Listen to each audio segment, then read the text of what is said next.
Welcome to C.A.U.K Radio. We are back from a long break due to unforeseen circumstances. We've got some great videos that we've uploaded to the site from B-Bad, from Glory MMA and Fury MMA. So don't forget, go to CageAmateursUK.com and check the videos out. This show's been sponsored by Love to Fight magazine, one of the best MMA online free downloadable magazines on the web. It's been a busy time in MMA, and our great friend George McCann's on the show now to give us an update on what's been going on. How you doing, George? Right, thanks, mate. George, what's been going on recently? The weekend you've just been to UCMMA. Was it a good show? Yeah, I was at MMA and fight scene Saturday and Sunday. UCMA was great as usual. All pro fight scene. There was some quite late pull out together. He got 7 pretty well matched fights. Montanard is the main event for the welterweight title. So yeah, it was a good weekend. Alex, well, he was fighting at Fury as well. Is that right? Was it the week before? 2 weeks before that? Yeah, I think it was 2 weeks before. Alex fought on Fury for another welterweight title. He picked actually saying that. I don't think it was for the welterweight title fight scene, but it was a welterweight fight though. What else you been up to? Obviously Fury. John was at Fury. See you there. He said there was some really good fights at Fury MMA. Yeah, there were some good ones. Dean Simmons from BK on a good show. Cameron Else as well. Killer Cam. There were some good fights at Fury. The Love to Fights. You've just another magazine, George. Tell us about that. It's been a long time coming. The computer that Sam used to use broke somehow. I don't know what happened, but we had that was a bit done a long time ago, and then it broke and we lost. It wasn't backed up. Managed to get the criteria that we had in place. You know, it's overdue. There's lots of, Eddie Cohn, Technique of the Month as usual. Massive Luke Barnett interview.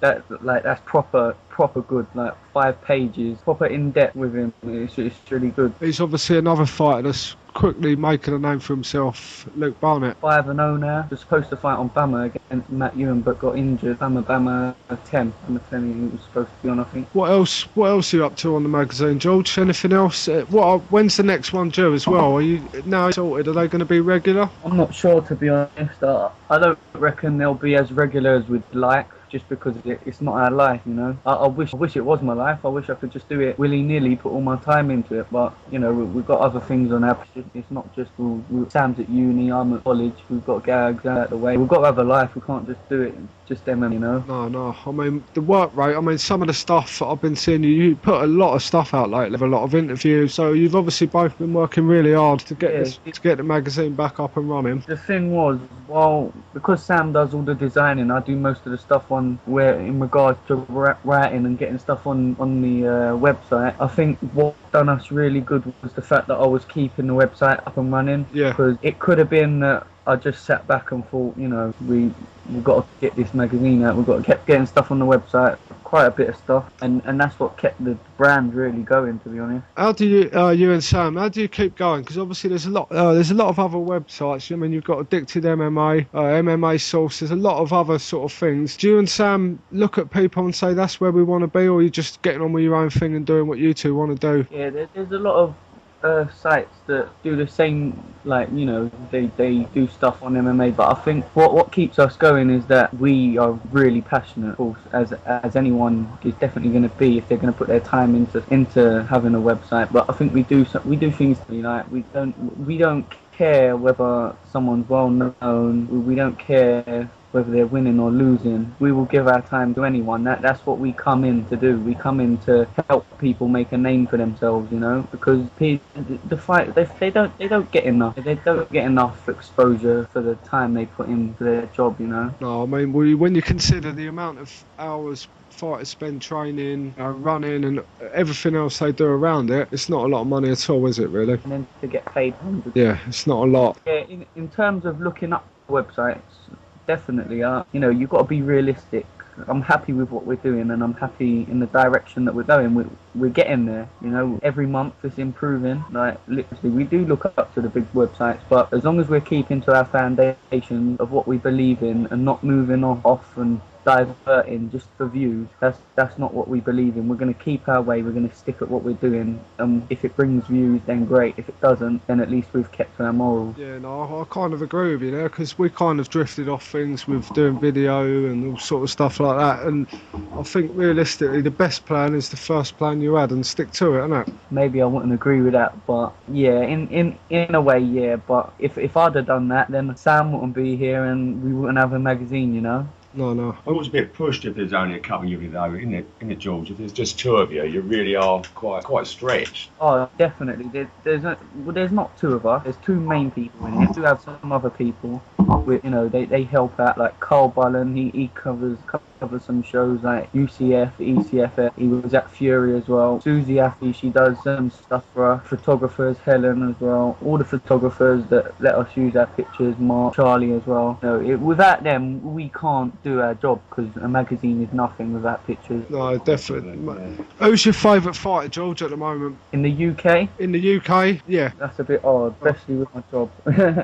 In the world, I like John Jones. How about that one? Yeah, no, that's cool, man. Good answer. Do you think that eventually there could be a super fight between Jones and Silva? Because I don't think that.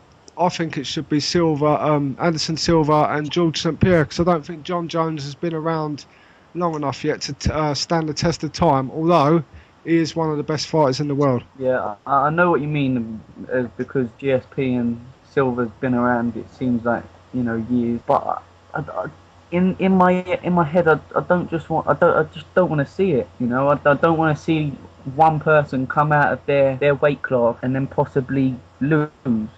Of course, I want to see a super fight, but in my head, I think, is it worth it? Someone losing everything, even out of their class. GSP could move up to middleweight, but then he might, lose against Silva, and then will it be worth it? Anderson Silva could move up and fight in what isn't his real natural weight class, even though he can beat some of the best at light heavyweight. Yeah, he's proved that. John Jones ain't no Stephen Bonner, put it like that. No, definitely not. What's happening? Have you got any more shows before Christmas, George? Or you or Sam got any more shows? I've got one more. MMC Fight Club, December 16th, a Sunday show at the Indigo 2. It's a new show. It's their first show. It'll be Is that where Ollie Thompson's fighting? Yeah, against Damian Grabowski. Matchmakers Eddie Cohn. There's some good fights. Mariusz Pudzianowski's fighting Tiberius. You know the world's strongest man, Mariusz Pudzianowski. So that'll be good. It's got its Polish roots, I believe, but it looks to be doing good things. I went to the press conference. You can find a video on YouTube of that, and it looked legit. Everything was set out nice. They're not messing about. And what about Sam? Sam got anywhere else to go before? Don't believe so. I don't believe so. He was just at Bama and UCC on the weekend. We both had a long weekend, Saturday and Sunday shows. Okay, just tonight, George, are you a boxing fan, George? Do you like boxing? I'll watch a bit of boxing, yeah. Did you see young Chris Eubank Jr.? No, I didn't. I only watched the Flintoff fight, actually. Oh, the real boxing fight. Only have the good stuff on. Thanks for coming on the show, George. Please welcome our very special guest, female wrestler, Amazon. How you doing? Okay, how are you? I'm okay, how are you? Really good, thanks. It's a pleasure to speak to you again. We first met at the TNA party back in, when was that, August? What have you been up to since then? Since then, Australia, I did a tour in Australia for PWA. I've done the Pro Wrestling Eve pay-per-view. I've also, first of two women to ever wrestle on IPW, which was last week. So, yeah. International Professional Wrestling, yeah? That's UK, isn't it? Yeah. They've never had women's matches before, and our match was the first match on a main show. Brilliant. Is that because they do their videos as a download? So you'll be on their site for download, is that? I'm hoping so, yeah. Brilliant. Well, the first thing I was going to say to you is probably people may have seen you probably more on the Knight Family documentary that was on a little while ago. Another person that you obviously know really well I've heard a lot of bad stuff said about this fellow over the years, and I've heard some good stuff, but it's Alex Shane. How important do you think he is to British wrestling? Alex has a lot of ideas. He's a very creative person, and I mean everyone's heard a lot of bad stuff about him, but I can honestly say that he's never done anything to me. So he's always tried to help me in any way that he can. To be honest, with his ideas in British wrestling, he has a lot of good ideas so far. I mean, you've got the British boot camp coming up with Blossom Twins and Mighty Scroll as well, and his link with TNA. I mean, he does have a lot of good ideas, and he is a very influential person, and he's never been shone in a bad light, in my opinion, to me. That I don't know what he's done to everybody else, so I can't comment. No, I met him at the TNA party. He seemed like a really nice fella to me. Yeah, it's cool. It's cool. How hard is it for women in this country to become well known in wrestling? Has it been hard for you? Has it taken a long time to get where you are now? 4 years of broken bones, blood, sweat, and actual tears. But it's been a really rough road. But I can honestly say I wouldn't change any of it for the world. I mean, I've been through a lot. Started training in London for LDN, and then I moved on to Norwich, and then now I'm back in London again. But literally, that road has been full of happy and sad, and sometimes I want to rip my hair out. But it is harder for women because I have to prove that you are competent enough to be technical in the ring as well as entertaining, and that you're not a rat. So Yeah. you have to prove all those things all at once, set in the time space of probably like 15 minutes. Or 8 minutes or whatever, especially the way you carry yourself as well. I mean, I know that there are a lot of opinions of women wrestlers and women wrestling. I mean, most people think of it as a pee break or a coffee break, or that's the time when you're going to go to buy a hot dog or something. But Yeah. to be honest, time when you should be paying attention, because a lot of people forget that women, giants, and people of color sometimes were special attractions when it came to wrestling. So that's part that you should be actually paying attention to, because that's really what you're paying for. Yeah, You're paying definitely. for So where are you training? You're based in London, so where do you train? Do you train all over at the moment, or I train in Leicester now. Leicester? So I quite away. train, long drive. I train in Leicester with Robbie Brookside now. So he's my new mentor and my new teacher, and is an amazing person. I mean, I have to. Out of all of the British legends that I've met, he was the last person that I met, and he's just weird. He's just like a little brother. Well, he's big brother to me. He's just like a really big brother. It's really funny. Obviously, he's probably one of the most well-known British wrestlers, for many years. I mean, definitely to stay on the British circuit as well. Yeah, it's amazing on the British circuit, an amazing wrestler. I mean, I only just recently rewatched. I taped it ages ago. His WE when he was on TV. That's the same Robbie that I know now. Back then, I used to watch him on TV. Now I steal his coffee and poke him when I need to. But yeah, it's kind of cool. So how often do you have to go up to Leicester then?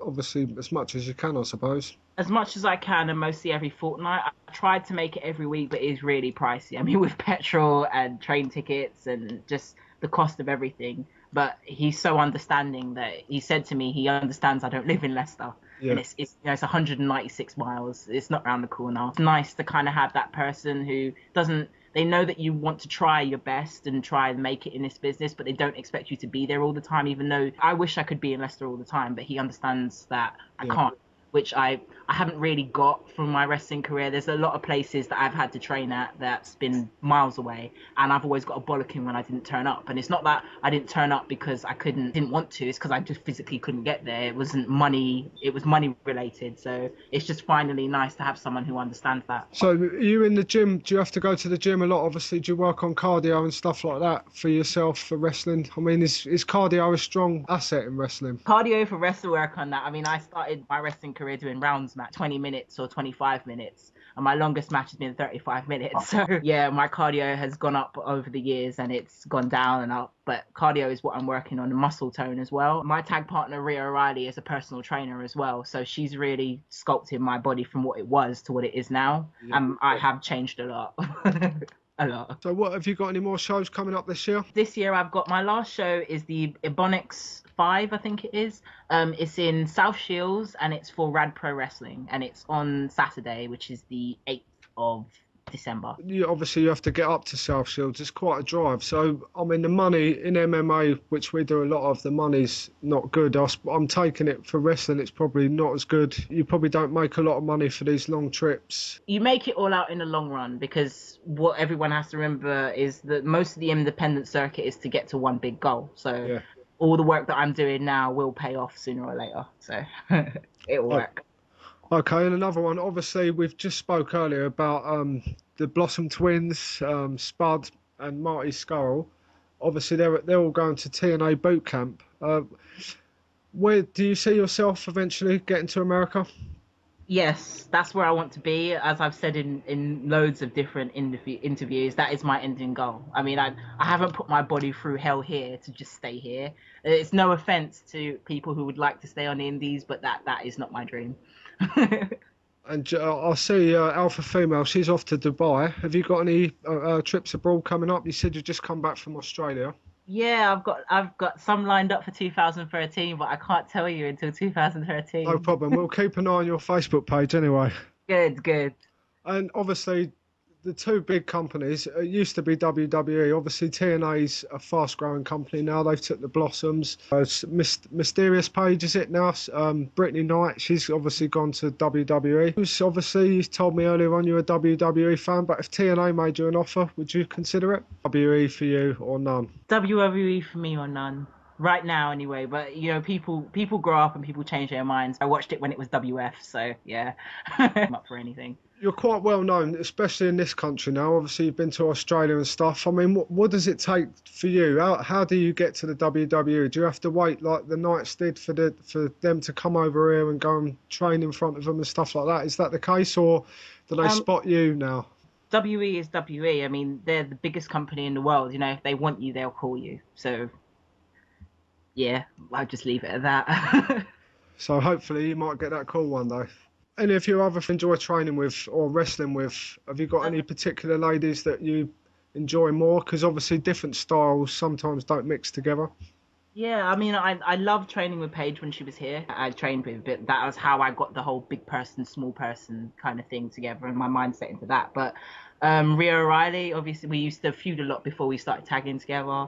My favorite opponent by far has been Erin Angel, because even though she is, you know, a little, she's a little spitfire, but she's so technically soundedly just literally amazing. Even though most of the time I want to smash her face in, but as you do, but Erin Angel literally can blow your mind with the things. If she's ever allowed to do whatever she wants, she's just literally amazing. She's my favorite opponent, most battling opponent, and my favorite opponent so far. Brilliant. Before we go quickly, just go back to the Knight documentary. Obviously, Brittany Knight, she's a really good wrestler. She's quite technical. No, she will. Brittany, Paige, whichever one you want to call her. When she was here, you know, she was the cornerstone. She was the one that people measured up to being. And you know what? She ain't here anymore. There's a few women, obviously, now. Alpha Female, another one, obviously. There's quite a few ladies now that obviously that could potentially go from this country to the big shows. I have to all get in line because I'm gonna.